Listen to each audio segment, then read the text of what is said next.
لام میم الله لا إله إلا هو الحي القيوم نزل عليك الكتاب بالحق مصدقا لما بين يديه وأنزل التوراة والإنجيل صدق الله العظيم وصدق رسوله النبي الكريم ونحن على ذلك لمن الشاهدين والشاكرين والحمد لله رب العالمين. محترم و مکرم راج علماء کرام اور ایمان والے بھائی، گزشتہ کل 2 روز کی تراویح کا خلاصہ پیش کیا گیا تھا سورہ بقرہ کی شکل میں. آج کی تراویح میں جو سورت پڑھی جائے گی وہ سورہ آل عمران. سورہ بقرہ میں جیسے گزشتہ کل عرض کیا، اللہ تبارک و تعالیٰ نے دنیا کی سب سے پرانی قوم اور سب سے زیادہ انبیاء کرام علیہ السلام کے ساتھ زندگی گزارنے والی قوم یہودیوں کا ذکر فرمایا. ان کی جو برائیاں تھیں اس کو بھی ذکر کیا، ان کی اچھائیاں تھیں اس کو بھی اللہ پاک نے ذکر کیا، اور ان پر اللہ پاک نے جو انعامات نازل کیے تھے اس کو بھی اللہ پاک نے تفصیل سے ذکر فرمایا. بیابان کے اندر ہے اللہ تبارک و تعالیٰ کی طرف سے پانی کا انتظام ان کے لیے ہو رہا ہے، آسمان سے بارش برس رہی ہے، من اور سلوا اللہ پاک کی نعمتیں پرندوں کی شکل میں اور میٹھی چیز کی شکل میں اللہ پاک دے رہے ہیں. اور یہود اس کے مقابلے میں جو کچھ برائیاں کرتے ہیں اللہ پاک نے اس کو بھی ذکر فرمایا. ان کو داخل ہونے کے لیے شہر میں ایک جملہ کہا گیا، انہوں نے اس کو بدل دیا، فَبَدَّلَ الَّذِينَ ظَلَمُوا. یہ اس طریقے سے بہت ساری انہوں نے انبیاء کرام علیہ السلام کو ستایا، قتل کیا، اور اللہ تبارک تعالیٰ کے احکام میں بہت ساری اللہ پاک کی خلاف ورزی کی. موسیٰ علیہ السلام سے کہا کہ آپ اللہ کی طرف سے کتاب لائیے. حضرت موسیٰ علیہ السلام جب کتاب لے کر آئے تو کہا ہمیں کیا معلوم کہ اللہ کی دی ہوئی ہے، ارین اللہ جہرۃ، ہم تو اللہ پاک کو اپنی آنکھوں سے دیکھنا تھا. اللہ پاک نے اس کی سزا میں ان کو موت دے دی، کبھی طور پہاڑ کو ان کے اوپر مسلط کیا. یہ ساری باتیں گزشتہ 2 روز کی تراویح میں ہم سن چکے ہیں. آج کی تراویح میں سیدنا حضرت عیسیٰ علیہ السلام اور عیسائی قوم کا تذکرہ ہے. گویا دنیا کی 2 بڑی قومیں جو آسمانی مذاہب رکھتی ہے، اور آج بھی دنیا میں سب سے زیادہ بڑی تعداد میں عیسائی لوگ موجود ہیں. چاہے ان کے مختلف فرقے ہیں لیکن مجموعی طور پر عیسائیت یہ مسلمانوں سے بھی ان کی تعداد زیادہ ہے. اتنی بڑی امت جو اس دنیا میں آباد سیدنا عیسیٰ علیہ السلام کو مان رہی ہے. اللہ تبارک تعالیٰ نے اس سورہ آل عمران میں حضرت عیسیٰ علیہ السلام کی والدہ حضرت مریم اور ان کی نانی اور ان کے نانا حضرت عمران، ان کی طرف نسبت کرتے ہوئے اللہ تبارک تعالیٰ نے اس سورت کا نام آپ صلی اللہ علیہ وسلم کی طرف سے آل عمران رکھا ہے.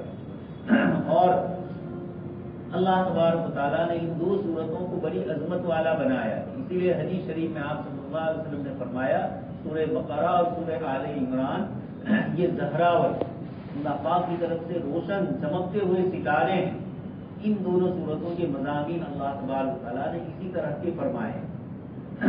سورہ آل عمران کے نازل ہونے کی جو وجہ ہے، شان نزول جس کو کہتے ہیں، وہ یہ ہوا کہ آپ صلی اللہ علیہ وسلم نے جب مکہ مکرمہ میں اللہ پاک کی دعوت دین کی پہنچائی، اور پھر اس کے بعد آپ صلی اللہ علیہ وسلم مدینہ منورہ تشریف لائے. مدینہ منورہ میں یہودیوں کی ایک بڑی تعداد آباد تھی.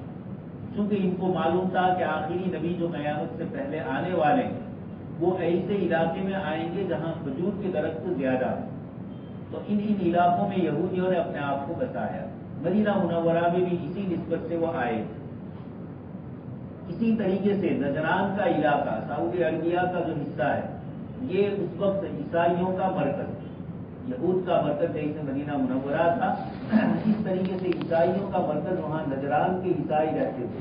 یمن میں بھی عیسائی لوگ تھے، اور اسی نسبت سے سورہ فیل جو اللہ پاک نے نازل فرمائی، الم تر کیف فعل ربک باصحاب الفیل، ابرہا کے لشکر کے ساتھ جو واقعہ پیش آئے، یہ لوگ بھی عیسائی ہی تھے. یہ یمن سے آئے تھے، اور اسی طریقے سے افریقہ کے شمال میں ایتھوپیا حبشہ جس کو کہا جاتا ہے، وہاں بھی آپ صلی اللہ علیہ وسلم تشریف لائے. اس وقت عیسائیوں کی حکومت، نجاشی نے تو صحابہ کرام کی مدد فرمائی. یہ بھی عیسائی ہی مذہب سے تعلق رکھتے. یہ عیسائیوں کے چند لوگ آپ صلی اللہ علیہ وسلم کی خدمت میں ڈیپیوٹیشن کی شکل میں آئے، اور ان کو کچھ اشکالات اور اعتراضات. اور مذہب کے سلسلے میں کچھ چیزیں جاننے کی، اس لیے یہ آپ صلی اللہ علیہ وسلم کی خدمت میں آئے اور انہوں نے سوالات کی۔ اس سوالات کا جو حاصل ہے اس میں حضرت عیسیٰ علیہ السلام سے اللہ پاک نے ایسے معجزات کا ظہور فرمایا ہے جو عجیب و غریب ہے، جو انسانوں سے نہیں ہو سکتا۔ ویسے معجزہ نام ہی ہے اللہ پاک کی طرف سے ایسی چیزوں کو وجود میں لانا کہ کائنات کی کوئی مخلوق اس کو وجود میں نہیں لا سکتی۔ مخلوق جہاں عاجز ہو اور اللہ پاک کی طرف سے جو چیز ہو اسی کو معجزہ کہا جاتا ہے۔ اسی لیے معجزات جتنے بھی انبیاء کرام علیہ السلام کے ذریعے ہوئے انسانی طاقت اور انسانی سوچ سے باہر ہے، اس لیے کہ وہاں اللہ پاک اپنی قدرت اور طاقت کو بتلاتے ہیں۔ حضرت مولانا بدر عالم میرتی رحمۃ اللہ علیہ بہت بڑے محدث گزرے ہیں، وہ یہ فرماتے ہیں کہ انبیاء کرام علیہ السلام کو اللہ پاک کے معجزات سے اس لیے نوازا کہ جس وقت انبیاء کرام علیہ السلام اپنی قوم کو توحید کی دعوت دیتے اس وقت پورے سماج اور پوری سوسائٹی میں وہ اکیلے ہوتے، ایک اللہ کی دعوت دینے والے تنے تنہا ہوتے، اور ایسے موقع پر لوگوں کی طرف سے ان کو مختلف قسم کے حالات سے گزرنا پڑتا ہے۔ لوگوں کی طرف سے ظاہری طور پر ستایا جاتا ہے، کبھی زبانی طور پر الگ الگ جملے بول کر ان کو تکلیف اور اذیت پہنچائی جاتی ہے۔ اس طریقے سے جیسے موسیٰ علیہ السلام کے زمانے میں فرعون نے جادوگروں کو بلایا، اپنے زمانے کے جو اس قسم کے لوگ ہوتے ہیں جو تھوڑے دنیا کی طاقت سے ظاہری چمک دمک کے اندر کچھ اپنی طرف سے اور چیزیں بتلانے والے، ایسے لوگوں کو یہ لوگ آگے کرتے ہیں۔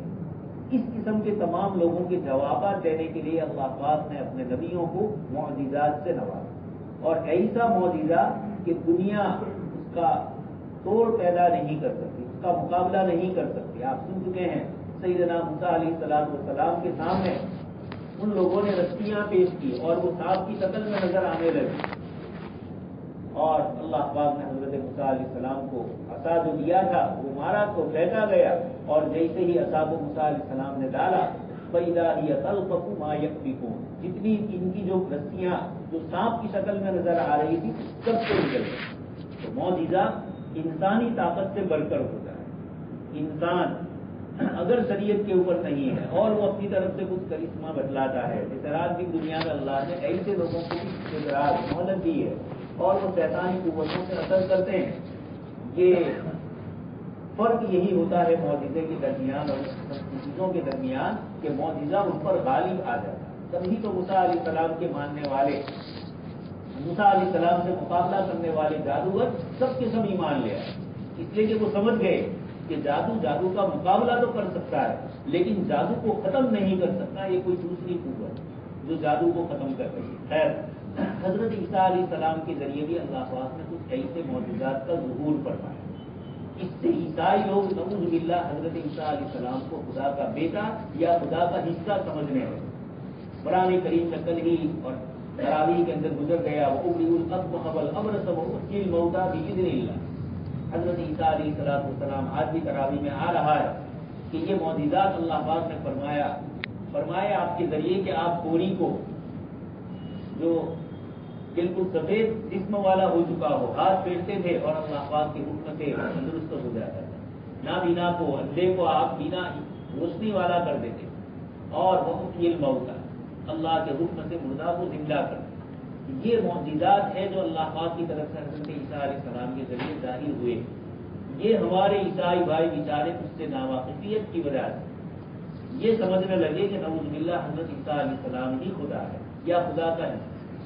دوسری چیز یہ ہوئی اللہ تبارک و تعالیٰ نے اپنی طرف سے سیدنا عیسیٰ علیہ السلام کو بغیر باپ کے پیدا کر، یہ چیز بھی ان کی سمجھ میں نہیں آ رہی، اور آج بھی ہمارے دارمین کے نظریے والے جو ہمارے اسکول اور کالج میں پڑھنے والے طلباء ہیں جن کو یہ بتلایا گیا کہ نعوذ باللہ اس کائنات کا کوئی خالق اور مالک نہیں ہے بلکہ یہ پوری دنیا نیچر سے وجود میں آئی، خود بخود چیزیں ایک دوسرے سے ملتی گئی اور خود بخود کشش گروتواکرشن بل آئزیک نیوٹن نے جو شروع کیا کہ سیب اوپر سے نیچے ہی کیوں گرا اوپر کیوں نہیں گیا، وہاں سے سائنس کی دنیا میں الحاد اور لادینیت شروع کی اور اس کے ذریعے خدا کے وجود کے انکار کی شکلیں پیدا ہوئی، اور اس کے بعد ڈارون نے آ کر پھر اس نظریے کو اور بڑھایا اور اس نے کہا کہ انسان بھی بندر سے ہے اور اب اس کے بعد ترقی انسانوں میں آگے نہیں ہو رہی، یہ بڑھ گیا.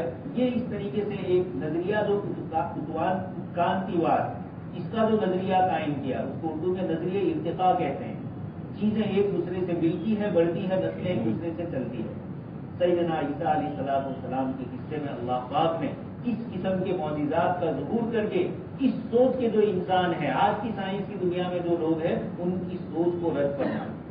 آپ صلی اللہ علیہ وسلم کے معجزات کے ذریعے آئنسٹائن نے جو ایک نظریہ قائم کیا ہے، اسپیس، دو چیزوں کے درمیان کچھ فاصلہ ہوتا ہے اور ہر چیز جو بھی وجود میں آتی ہے وہ کسی وقت میں وجود میں آتی ہے، زمان اور مکان. یہ اسپیس اور اس طرح کی جتنی چیزیں ہیں، اس نے ثابت کر دیا کہ دو آدمیوں کے لیے دو چیزیں الگ الگ ہوتی ہیں. اس سے ہمارے جو حضرات اشکال کرتے ہیں کہ ملک الموت اوپر سے آپ تشریف لاتے ہیں اور کتنے لوگوں کی روح ہر سیکنڈ وہ قبضے کرتے ہیں، کبھی مشرق میں، کہیں مغرب میں، کبھی شمال میں، کبھی جنوب میں، تو یہ سیکنڈوں میں کہیں سے پہنچ جاتے ہیں. دنیاوی اعتبار سے ہی آئنسٹائن نے اس کا جواب دے دیا کہ دو چیزیں دو لوگوں کے لیے الگ الگ ہوتی ہیں. جب تک کائنات میں اور آپ اوقات میں رہیں گے یا آپ زمین کے اندر رہیں گے پرتھوی پر، وہاں تک اس کی کشش اور ہوگی. اور جب پرتھوی سے نکل کر اوقات میں آپ چلے جاتے ہیں تو پھر زمین کی کشش نہیں رہتی ہے اور پھر اس کے بعد وقت کی بھی کوئی مقدار باقی نہیں رہتی، الگ الگ ہو جاتا ہے. ایک ہی آدمی کے لیے دنیا میں ہم دیکھتے ہیں ایک آدمی بیمار ہے تو اس کے لیے رات گزارنا بہت مشکل ہے، اور جو بیمار نہیں ہے وہ سویا ہے اور اٹھتا ہے تو یہ لگتا ہے کہ 2-4 منٹ پہلے سویا. یہ اللہ تبارک تعالیٰ نے نظام دنیا میں بنایا. مجھے یاد کرنا ہے کہ انبیاء کرام علیہ السلام کے معجزات کے ذریعے خاص کر کے یہ جو عیسائیوں کو حضرت عیسیٰ علیہ السلام کی پیدائش سمجھ میں نہیں آ رہی، اللہ پاک نے اس کا جواب دیا، ان مثل عیسیٰ عند اللہ کمثل آدم. آج کی تراویح میں یہ آیت آ رہی ہے کہ اللہ تبارک تعالیٰ فرماتے ہیں کہ تمہیں حضرت عیسیٰ علیہ السلام کی پیدائش پر تعجب ہو رہا ہے. اس سے پہلے حضرت آدم علیہ السلام کو ہم پیدا کر چکے ہیں بغیر باپ کے اور بغیر ماں کے، بغیر باپ اور ماں کے پیدا کرتا. اسی طریقے سے اللہ پاک نے آج کی تراویح کی کئی آیتوں میں فرمایا، یخرج الحی من المیت ومخرج المیت من الحی. ایک زندہ چیز کو، انسان کو اور مخلوقات کو معمولی سے پانی کے قطرے سے پیدا فرمایا، نطفۃ امشاج، ملے جلے نطفے سے پیدا کیا. ایک بے جان نطفہ ہے. اتنا سوچ اور عقل والا دنیا میں سب سے زیادہ مخلوقات میں اگر عقل مندی اور سوچ کی صلاحیت ہے تو وہ انسان ہے. دوسری مخلوق بول نہیں سکتی ہے. اللہ نے انسان کو بولنے کی قوت عطا فرمائی اور سوچنے کی قوت عطا فرمائی. یہ پوری دنیا، یہ سائنس اور ٹیکنالوجی اور یہ سب رنگینیاں نظر آ رہی ہے، انسانی عقل ہی کا تو کمال ہے، انسانی سوچ اور انسانی علم ہی کا کمال ہے. یہ حضرت انسان کو اللہ پاک نے ایک ماء مہین، ایک ہلکے سے نطفے سے پیدا کیا جو جسم سے نکل جائے تو غسل فرض ہو جائے اور کپڑے پر لگ جائے تو اس کو دھونا ضروری ہو. ایسے مائع مہین سے اللہ نے انسان کو پیدا کیا. یہ اللہ پاک فرماتے ہیں اپنی قدرت اور طاقت کا. وہ خداوند قدوس حضرت آدم علیہ السلام کو بغیر باپ اور بغیر ماں کے بھی پیدا کر سکتے. وہ حضرت عیسیٰ علیہ السلام کو بغیر باپ کے بھی پیدا کر سکتے. تو اللہ پاک نے اس سورہ آل عمران میں ایک طرف تو ان عیسائی حضرات کے ان اشکالات کے جواب جناب نبی اکرم صلی اللہ علیہ وسلم کے ذریعے دلوائے. آیت شروع ہوتی ہے اللہ لا الہ الا ہو. یہ ہمارے عیسائی بھائیوں کو بتلایا جا رہا ہے کہ ایک اللہ کے علاوہ کائنات کا کوئی خالق نہیں ہے. ولا تقولوا ثلاثہ انتہوا خیرا لکم. تم نے یہ جو 1 in 3 اور 3 in 1 کا جو نظریہ قائم کیا ہے کہ اللہ نعوذ باللہ 3 چیزوں کا مجموعہ ہے، حضرت عیسیٰ علیہ السلام، حضرت مریم اور خداوند قدوس. اور کہیں کہتے تھے کہ حضرت عیسیٰ علیہ السلام، جبرائیل علیہ السلام اور اللہ پاک کی ذات. یہ جو اللہ پاک کو تقسیم کیا ہے بیتوں میں اور حصوں کے اندر، نعوذ باللہ، اللہ لا الہ الا ہو. یہ ایک ایسی ذات ہے کہ اس کے علاوہ کوئی معبود نہیں. اس نے اپنے ساتھ لم یلد ولم یولد، نہ کسی کو جنا ہے اور نہ کوئی کسی سے وہ جنا گیا ہے، نہ اس کی اولاد ہے نہ وہ کسی کی اولاد ہے. ولم یکن لہ کفوا احد. اور اشکال پیدا ہو کہ ایسا کیسے، تو اس کے جیسی کوئی چیز ہے ہی نہیں. لیس کمثلہ شیء.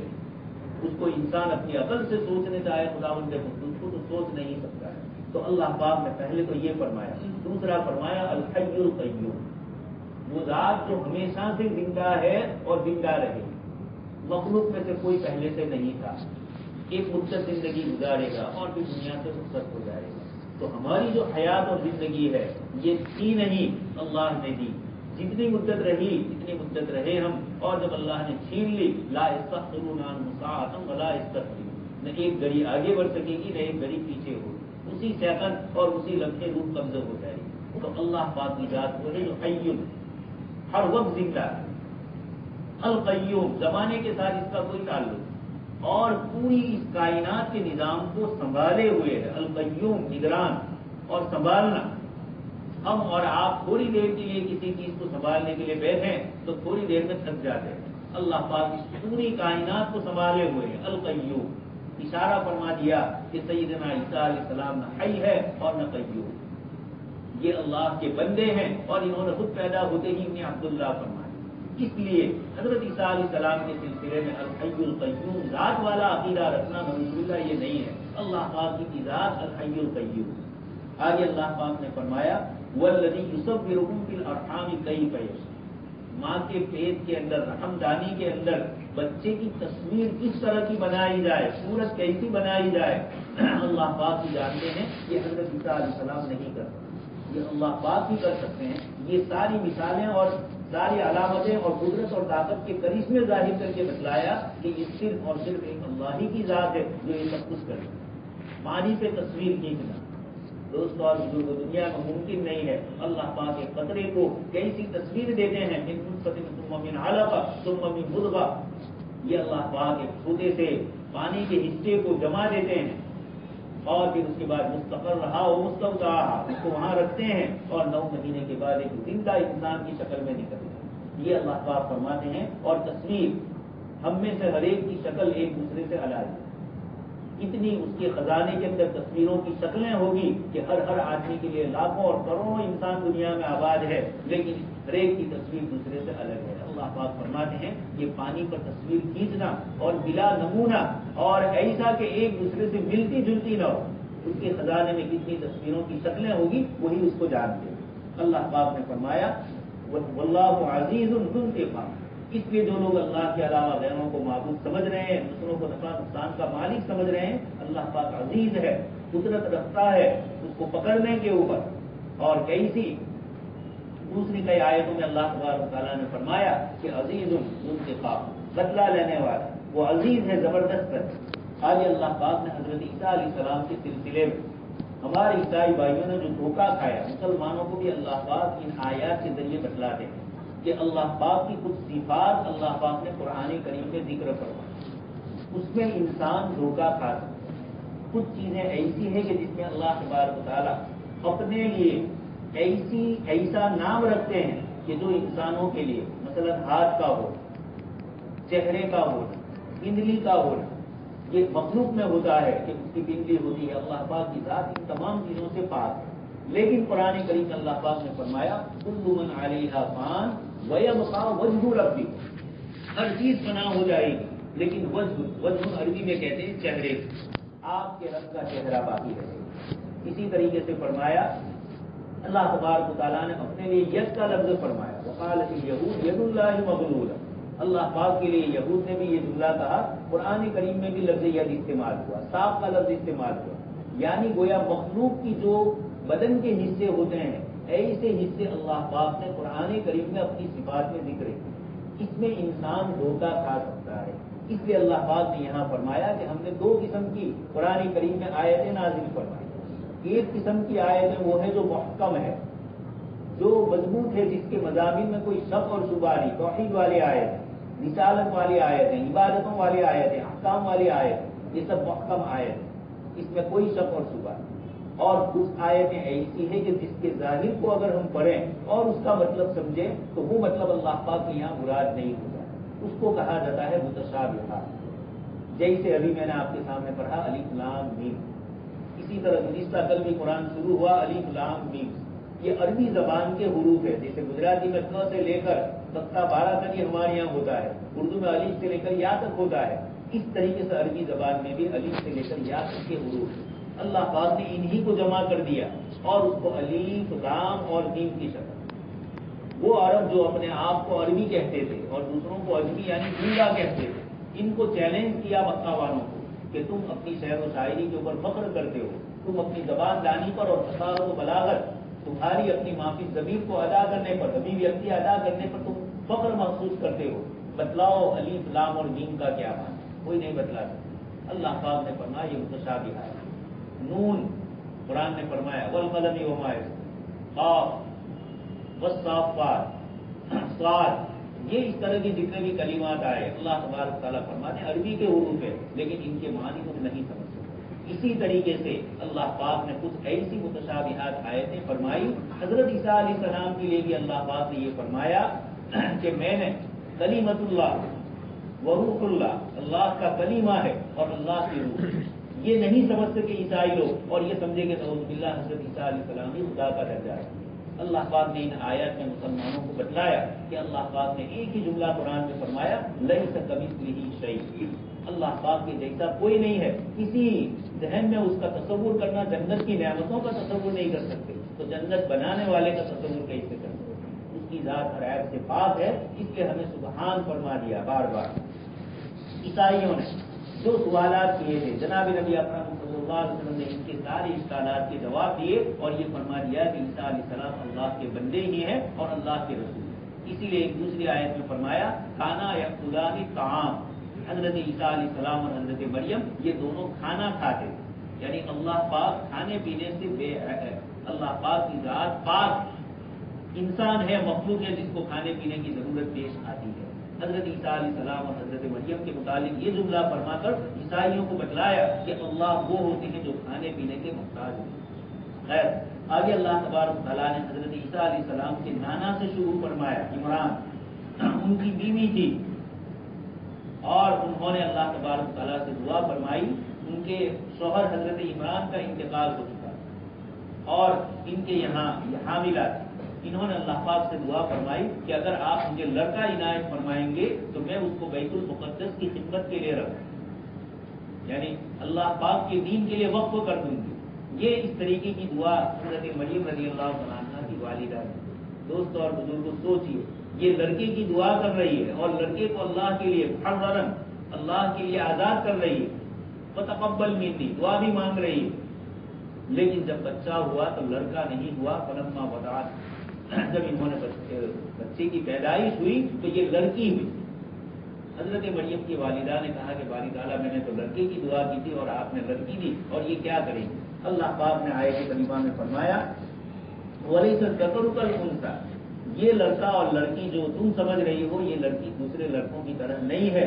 وَإِنِّي سَمَّيْتُهَا مریم، پھر اس کے بعد انہوں نے ان کا نام بھی رکھا اور ان کو اللہ کی پناہ میں دیا۔ فَتَقَبَّلَهَا رَبُّكَ بِقَبُولٍ حَسَنٍ، حضرت مریم رضی اللہ عنہا کی پیدائش ہو رہی ہے، ان کی پرورش ہو رہی ہے اور پرورش کے لیے آپس میں لوگوں میں اختلاف ہو رہا ہے، اس لیے کہ حضرت عمران بڑے نیک، ان کی اس لڑکی کی پرورش بیت المقدس کے جو بڑے بڑے مجاور اور بڑے نیک اور صالح علماء اور صلحاء تھے یہ سب چاہتے تھے کہ حضرت مریم کی پیدائش ہمارے گھر میں ہو، ہم ان کی پرورش کریں۔ چنانچہ اس کے لیے اللہ پاک کی طرف سے امتحان لیا گیا اور یہ کہا گیا کہ یہ جو پانی چل رہا ہے اس پانی کے اندر اپنا اپنا قلم ہر ایک ڈال، اور جس کا قلم پانی جس روح میں بہہ رہا ہے اس سے الٹی سمت میں جس کا قلم چلے وہ حضرت مریم رضی اللہ عنہا کی پرورش کرے۔ وَقَفَّلَهَا زَكَرِيَّا، اللہ پاک نے آیت کریمہ میں آگے ارشاد فرمایا، آپ صلی اللہ علیہ وسلم کو خطاب کرتے ہوئے فرمایا وَمَا كُنْتَ لَدَيْهِمْ إِذْ يَخْتَصِمُونَ وَمَا كُنْتَ لَدَيْهِمْ إِذْ يُلْقُونَ أَقْلَامَهُمْ أَيُّهُمْ يَكْفُلُ مریم، جب یہ آپس میں قلم ڈال رہے تھے آپ صلی اللہ علیہ وسلم اس وقت نہیں تھے۔ یہ قرآن کریم کی آیتیں اس وقت عیسائیوں کے سامنے بیان کرنا، جبکہ عیسائی لوگ بھی حضرت عیسیٰ علیہ السلام کے متعلق زیادہ نہیں جانتے تھے، کیسی پیدائش ہوئی، یہودیوں سے باتیں تو چل رہی تھی، لیکن صاف اور صحیح طور پر عیسیٰ علیہ السلام کا قصہ جناب نبی اکرم صلی اللہ علیہ وسلم قرآن کریم کی ان آیتوں کی روشنی میں جب نصارہ کے سامنے پیش کر رہے تھے، اللہ پاک اس آیت کو ذکر کر کے بتلاتے ہیں کہ یہ آپ کا معجزہ ہے کہ آپ جزیرۃ العرب میں پیدا ہوئے، عیسائیوں کے ملک میں پیدا نہیں ہوئے، اور عیسیٰ علیہ السلام اور حضرت مریم کی پیدائش کی چھوٹی چھوٹی باتیں آپ بتلاتے ہو، یہ آپ کی اپنی طرف سے نہیں ہے۔ قرآن نے جہاں اس قصے کو ذکر فرمایا ذالک عیسی ابن مریم قول الحق الذی، وہاں بھی فرمایا کہ اے نبی آپ اس وقت نہیں تھے جب حضرت عیسیٰ علیہ السلام کے متعلق یہ لوگ اختلاف کر رہے تھے۔ حضرت مریم کی پیدائش کے متعلق قلم ڈال کر اختلاف کر رہے کہ آپ نہیں. یہ جملہ قرآن کیوں فرما رہا ہے؟ مکہ کے مشرکین کو بتلایا جا رہا ہے کہ نبی جو باتیں لے کر آئے عیسائیوں کو خود معلوم نہیں. یہودیوں کو بہت ساری باتیں انہوں نے آپ صلی اللہ علیہ وسلم سے پوچھی اور ان کو اپنی تاریخ معلوم نہیں، اور جناب نبی اکرم صلی اللہ علیہ وسلم نے یہودیوں کو وہ باتیں بتلائی. حضرت ابراہیم علیہ السلام کے سلسلے کا آگے اختلاف آ رہا ہے. وہ یہ کہتے تھے کہ ابراہیم علیہ السلام نعوذ باللہ یہودی تھے، تو عیسائی کہتے تھے کہ ابراہیم علیہ السلام نصرانی. اللہ پاک نے فرمایا ما کان ابراہیم یہودیا ولا نصرانی ولکن کان حنیفا مسلما. ان دونوں کا رد کر دیا کہ حضرت ابراہیم علیہ السلام نہیں تھے. یہ گویا ان کا جواب دے دیا. آپ صلی اللہ علیہ وسلم کے ذریعے بتلایا گیا حضرت ابراہیم علیہ السلام کے لیے تو سب سے زیادہ قربت اگر ہے ان اول ناس ابراہیم، حضرت ابراہیم علیہ السلام سے سب سے زیادہ قریب اگر ہے تو حاضر النبی، آپ صلی اللہ علیہ وسلم کو سب سے زیادہ نسبت. یہ کہہ کر یہودیوں کا رد. یہودی آپس میں یہ کہتے تھے کہ دن کے شروع حصے میں ایمان لے آؤ مدینہ منورہ، اور دن کے آخر میں پھر اسلام سے واپس چلے گا، اور یہ کہو کہ اس دن میں ہم نے کوئی خیر اور بھلائی نہیں پایا. آج کی تراویح میں یہ یہودیوں کی شرارت اللہ پاک اس کو بتلا دے. اندر دل میں جو شرارت ان کی پوشیدہ تھی، اللہ پاک نے قرآن کریم کی آیتوں کے ذریعے مدینہ کی ان یہودیوں کے احوال کو کھول دیا اور یہ بتلا دیا کہ آپ صلی اللہ علیہ وسلم جو بات ان کے سامنے کہہ رہے ہیں. اسی لیے انبیاء کرام علیہ السلام کو کسی کا شاگرد نہیں بنایا جاتا. وہ دنیاوی اعتبار سے کسی سے چیز سیکھنے نہیں جاتے. حضرت عیسیٰ علیہ السلام کے متعلق آتا ہے آپ کو بھیجا گیا، استاد نے کہا علی، اس زبان میں کہا ہوگا.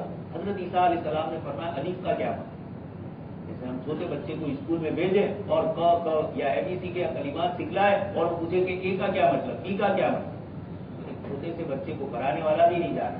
حضرت عیسیٰ علیہ السلام نے مجھ سے پوچھا اور پھر ان کے سامنے الف سے اللہ کی وحدانیت اور اس کی صفات کو ذکر کیا تو استاد نے کہا کہ میں آپ کو نہیں پڑھا سکتا. اللہ پاک نے جناب نبی اکرم صلی اللہ علیہ وسلم کو بھی امی بنایا، جو مخلوق کے محتاج نہ ہو، سیدھا علم ان کو اللہ پاک کی طرف سے.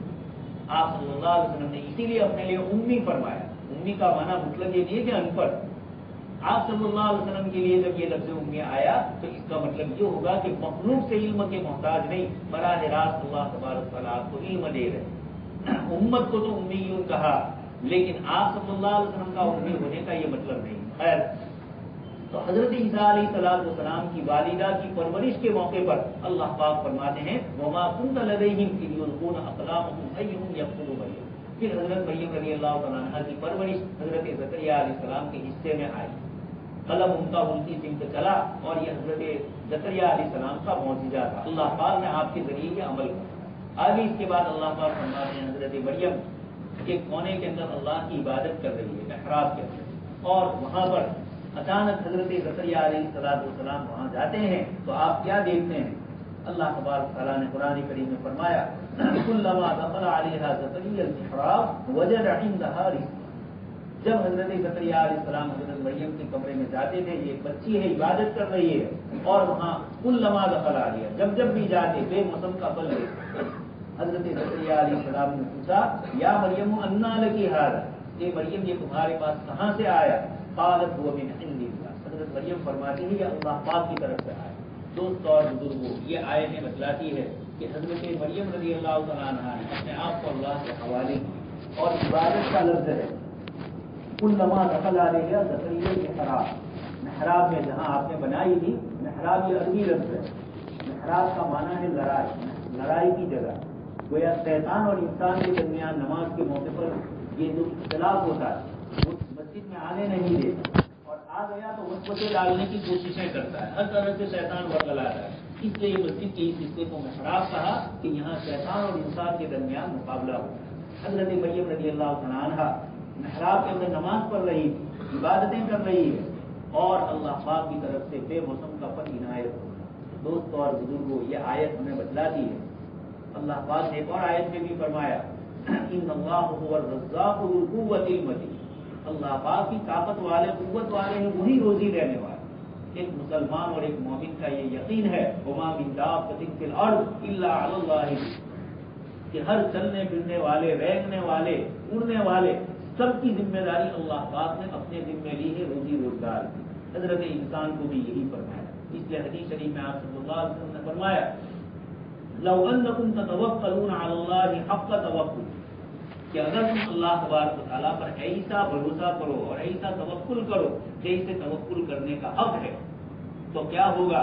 تغدو خماسا وتروح بطانا، جیسے پرندہ صبح سے خالی پیٹ اپنے گھونسلے سے جاتا ہے اور شام کو واپس آتا ہے پیٹ بھرے ہوئے ہونے کی حالت. اللہ پاک اس کو رزق دیتے ہیں.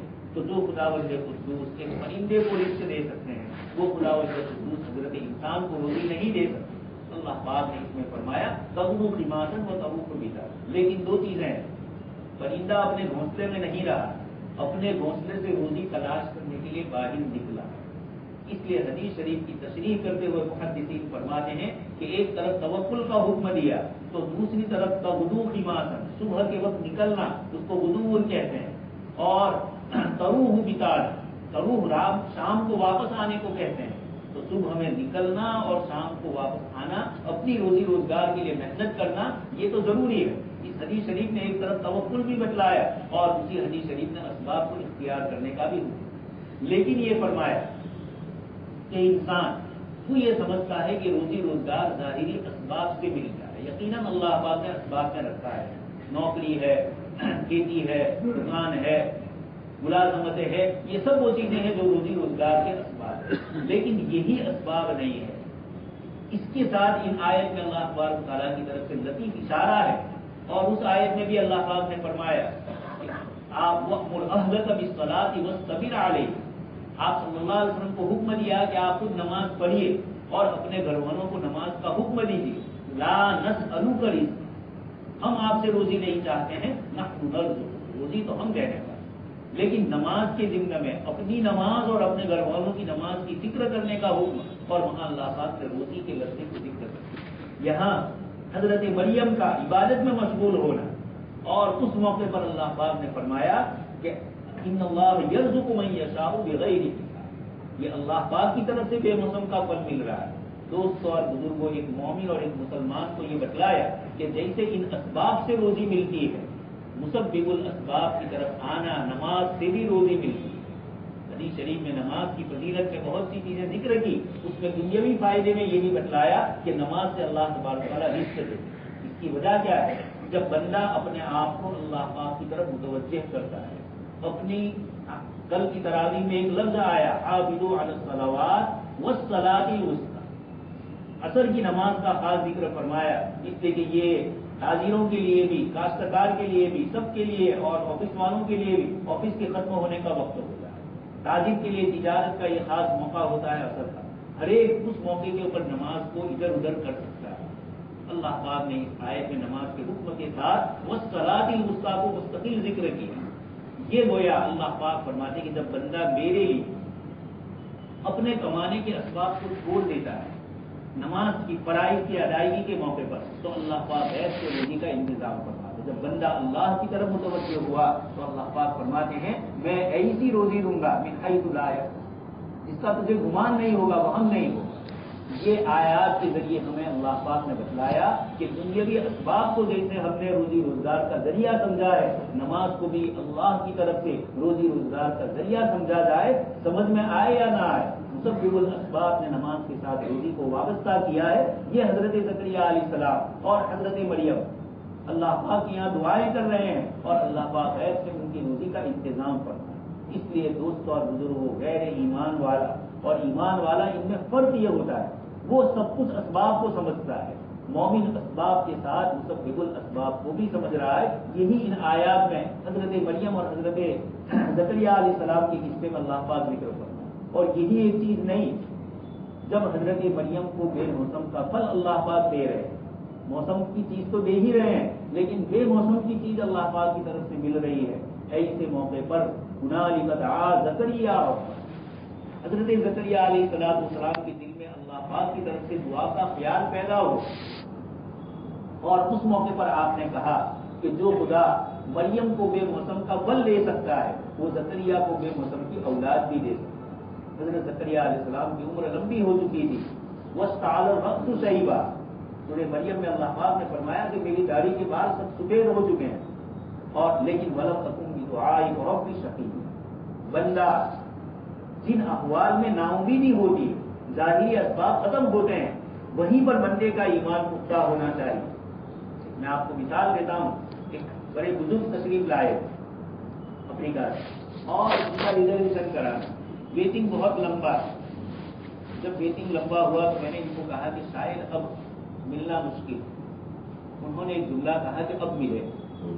مجھے خود بھی ایک دم تعجب ہوا، لیکن انہوں نے کہا کہ اب تک ہمارا بھروسہ ٹرین کے اوپر تھا، اس کی ویٹنگ لسٹ کے اوپر تھا، اس لیے توجہ ہماری بندے کی طرف تھی، چیزوں کی طرف تھی، لیکن جب ملنے کا اب ظاہری کوئی امکان نہیں ہے تو اب ہماری توجہ اللہ پاک کی طرف چاہیے کہ اللہ پاک اسباب نہیں ہے تو مسبب الاسباب ہے، کہیں سے انتظام کر، تو اللہ پاک نے انتظام بھی فرمایا۔ زیادہ ویٹنگ ہوا تو پھر انہوں نے ایک ڈبہ اور بڑھا دیا اور ان کا مسئلہ حل ہوا۔ یہ میرے اپنے آنکھوں سے مشاہدہ ہے۔ یہ اللہ والے ہوتے ہیں کہ جس وقت اسباب کی ظاہری شکلیں ختم ہو جاتی ہے، ان کے دل میں یہ بات آتی ہے کہ نہیں، یہیں سے اب چونکہ اب مخلوق کی طرف ہم نہیں جائیں گے۔ حضرت مریم نے اور حضرت زکریا نے مخلوق سے اپنے آپ کو الگ کر دیا تو اللہ تبارک و تعالیٰ نے ان کو یہ چیزیں عطا فرمائی۔ حضرت زکریا علیہ السلام نے دعا فرمائی کہ وَلَمْ أَكُنْ بِدُعَائِكَ رَبِّ شَقِيًّا، اس بڑھاپے میں بھی میں نا امید نہیں۔ حضرت ابراہیم علیہ السلام کی اہلیہ محترمہ حضرت سارہ، جب ان کو بشارت دی گئی کہ آپ کو غلام علیم، ایک علم والا لڑکا عنایت ہوگا، تو سب وجہ آیت کریمہ میں ہے، انہوں نے اپنے رخسار کے اوپر ٹماٹا مارا تعجب کے طور پر، سب وجہ وقالت عجوز عقیم، اور یہ کہا کہ میں بالکل بوڑھی ہو چکی ہوں، اور اس کے ساتھ ساتھ میں عقیم بھی ہوں، بانجھ بھی ہوں کہ مجھے ظاہری اسباب کے ذریعے اولاد نہیں ہو سکتی تھی۔ ایک تو یہ سبب تھا، جوانی ہوتی تو بھی، اور دوسری چیز کہ اب تک بڑھاپا آ چکا ہے اور عجوز، یہ دونوں چیزیں انہوں نے فرمائی۔ اللہ پاک کی طرف سے جواب آیا قضاء، اس ذات کے فیصلے ایسے ہی ہوتے ہیں، وہاں کوئی رکاوٹ نہیں ہوتی ہے۔ اسباب کے تم محتاج ہو، اللہ تبارک تعالیٰ اسباب کا محتاج نہیں ہے۔ اللہ تبارک تعالیٰ نے اسی موقع پر پھر حضرت سارہ کو اولاد عطا فرمائی۔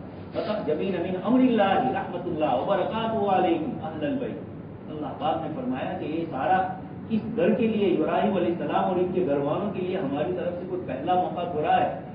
حضرت ابراہیم علیہ السلام چھوٹے بچے ہیں، اور پھر اس کے بعد ان سے جو مسئلہ پیدا ہوا، آپ نے گھروں کو توڑ دیا، اور پھر اس کے بعد آپ کو آگ میں ڈالنے کی کوششیں ہوئی، اللہ پاک نے آگ میں آپ کے لیے باغ بنا دیا۔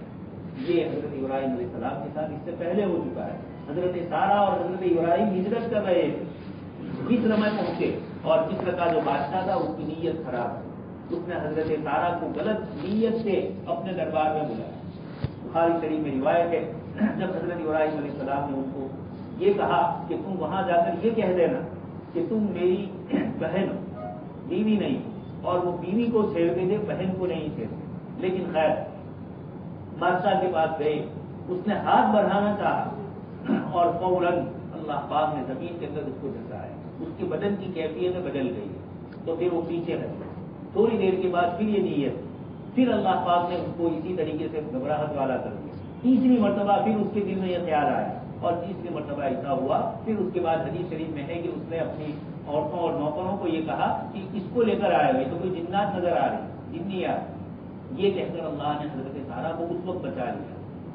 یہ اللہ پاک کا اس آیت میں ان واقعات کی طرف لطیف اشارہ ہے کہ جب بندہ اپنے آپ کو اللہ کی طرف متوجہ کر دیتا ہے، عبادات کی پابندی کرتا ہے، حلال اور حرام کا فکر کر کے حلال کو اپناتا ہے، حرام چیزوں سے اپنے آپ کو روکتا ہے، تو اللہ تبارک تعالیٰ غیب سے اس کا انتظام فرما دیتا ہے۔ یوسف علیہ السلام نے جب اپنے آپ کو بچانا چاہا، اللہ پاک نے غیب سے انتظام کیا، اور آپ کے اوپر الزام لگنے کے بعد ایک چھوٹے سے بچے کے ذریعے اللہ تبارک تعالیٰ نے گواہی دی۔ یہ سب باتیں آیات کے ذریعے اللہ پاک فرماتے ہیں ان اللہ یبشرک بیحییٰ، پھر زکریا علیہ السلام کو بھی بشارت دی اللہ پاک نے کہ یحییٰ علیہ السلام اللہ پاک عطا فرمائیں گے اور پھر ان کو بھی نبی بنائیں گے۔ ان واقعات میں اللہ تبارک تعالیٰ نے ایک طرف تو مسلمانوں کو یہ بتلایا، یہود اور نصارہ کی ان واقعات کے ذریعے یہ تو ہو چکے ہیں، کل جیسے میں نے عرض کر دیا یہ واقعات ہو چکے، پھر قرآن کریم اس کو ذکر کر رہا ہے۔ اس امت محمدیہ کو قیامت تک کے لیے دنیا کی امامت کرنی ہے، اور اس کے ساتھ حالات اور واقعات دوسروں کی طرف سے آئیں گے۔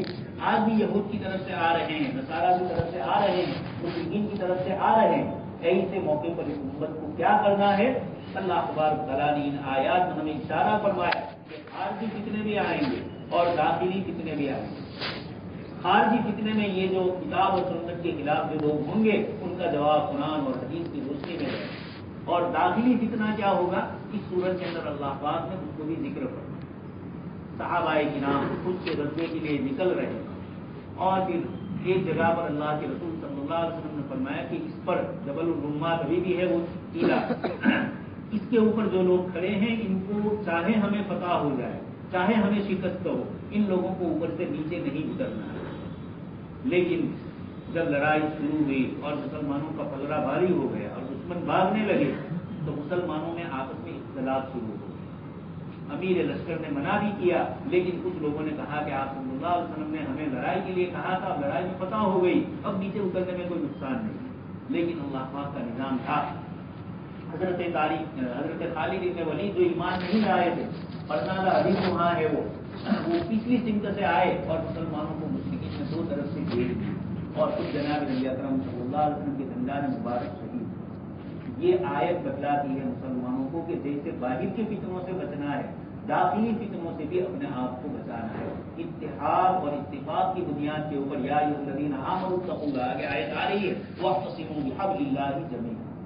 آج کی صورت میں اللہ پاک نے بار بار تقویٰ کا حکم فرمایا، بار بار ایمان والوں سے ایک دوسرے سے ملنے کا حکم فرمایا، اور اس طریقے سے نفس اور شیطان کی بنیاد کے اوپر کبھی مسلمان آپس میں کسی مسئلے میں الجھ جائے اور آپس میں اختلاف ہو جائے، اس سے اللہ تبارک تعالیٰ نے روکا۔ اس سے علاج کیا ہے؟ قرآن کریم کی ان آیات میں کثرت سے آج کی تراویح سے دعائیں آتی ہیں۔ سورت شروع ہوتی ہے وہیں سے دعائیں، پھر اس کے بعد اور دعائیں آ رہی، یہ مسلسل دعائیں، 3 سورتیں ہیں، سورہ فاتحہ، سورہ بقرہ اور سورہ آل عمران، تینوں کو اللہ پاک نے ختم فرمایا ہے دعاؤں پر۔ سورہ فاتحہ تو ہے ہی اہدنا الصراط، سورہ بقرہ میں بھی کل تراویح میں آپ سن چکے ہیں ربنا ولا تحملنا ما لا طاقت لنا بہ لا یکلف اللہ، اور آج کی تراویح میں بھی ان فی خلق السماوات والارض، پورا ایک صفحہ ہے جس میں اللہ پاک نے دعائیں سکھلائی، اور اسی کے بعد ایک صفحے کے بعد سورہ آل عمران ختم ہوتی ہے۔ تو یہ مومنین کو بتلایا کہ اپنے آپ کو اللہ کی پناہ میں دو، دعاؤں کا کثرت سے استحضار ہو۔ زکریا علیہ السلام نے دعا فرمائی، حضرت مریم کی والدہ نے دعا فرمائی، حضرت مریم نے بھی دعا فرمائی، حضرت عیسیٰ علیہ السلام دعا والے تھے۔ یہ ساری دعاؤں کے ذریعے ملتا ہے، یہ دعاؤں کے ذریعے اللہ پاک نے ہمیں اپنی طرف توجہ کیا۔ دعا ہے کہ اللہ تبارک تعالیٰ ہمیں قرآن کریم کی صورتوں میں جو دعائیں اللہ پاک نے ذکر فرمائی، اللہ پاک ہمارے حق میں ان دعاؤں کو قبول فرمائے اور رمضان مبارک کے ان دنوں کو ہمارے حق میں خیر و عافیت والا بنائے۔ آمین وآخر دعوانا